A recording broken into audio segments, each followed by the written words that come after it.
Hello and welcome to the transcription explanation of this design. It was done using this script, which uses a combination of these four different shaped letter stems and these modifiers to make the consonants. And vowels are smaller circles, which are like these guys around here, and they have different positions depending upon what vowel they are and if they are attached on one of the four consonant stems. With that being said, this script makes the most sense in practice, so let's go ahead and get to that. So you start reading the script at the bottom and then going counterclockwise, like a time traveler going back in time. So this is our first word, second word, third word, fourth word, and fifth word. And that's also true for the letters in the words themselves. So here's our first letter, second, third, fourth, fifth, sixth, and seventh letter in this word. So here's the first letter of our first word. And the first thing we look for is what stem it is on the word circle. So it's a divot because a chunk has been taken out of the word circle, and it's more than 50% complete, and it makes these like tapering points towards the end because it's like a horseshoe or an omega, and that means it's in this first row.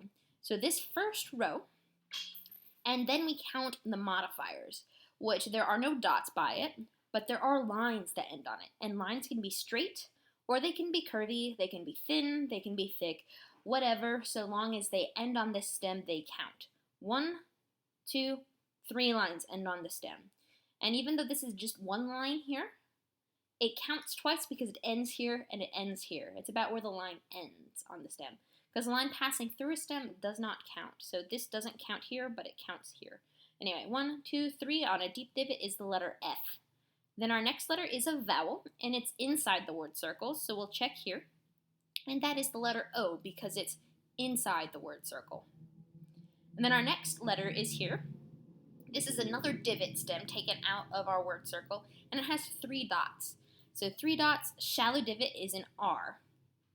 This next vowel is right on the line of the word circle. So it's in this position, making it an E. Then we have this shallow divot, but instead of 3 dots, it has 1 line, so that's a V.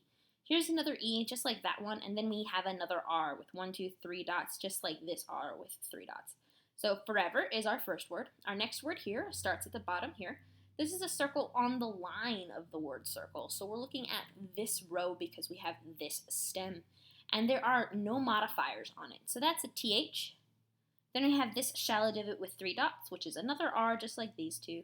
And then we have a vowel attached to that R, like a bead on a string.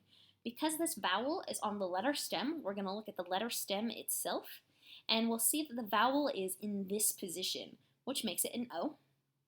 So even though this is an O on this line, and this is an E on this line, and this is an O off the line, that's because this O isn't on one of these stems, and these E's are by themselves. So that's a little bit tricky there, but we have the O here like a bead on a string, just like that. And then we have a U. It's like an E, but it has a line radiating outwards. So we have our U. U is like E, but with a line out is what that little text says. And then we have this circle on the line of the word circle, just like this TH, but with 1 dot, so that's a GH. So THROUGH, so through. Here's a shallow divot, no modifier, so that's a T, like that. I is like U, but with a line going inwards instead of outwards. And then we have this letter, which has 1, 2, 3 lines on it, so that's an M. And then we have an E enclosed on that, right in the middle. So time. Our next word is here, at the bottom of the word circles here. Our first letter is this little vowel right here, attached to it there, and that makes it an A, because A's are outside the word circle. So A, and then we have this N with 1 line on it, circled inside the word circle with 1 line. And then we have a deep divot with 1, 2, 3 dots. The reason these dots go with this D instead of this N is because this N already has 1 line on it, and you can't have both dots and lines attached to a stem. So these dots are clearly within this word, and the only letter other than this N that they could go to is that D. So there we have the D. So and then our last word is this one, which starts with a shallow divot with 1, 2, 3 lines ending on it, so that's an S. Then we have a P in line here, an A outside the word circle, another S with 1, 2, 3 lines, and then an E at the end.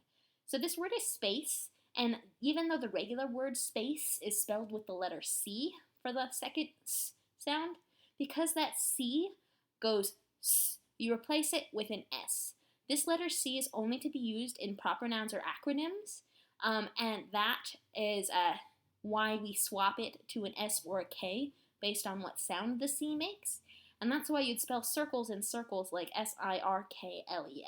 So yeah, that's why you spell space with an S in this script. So yeah, altogether that would be forever through time and space. And that's what that design says.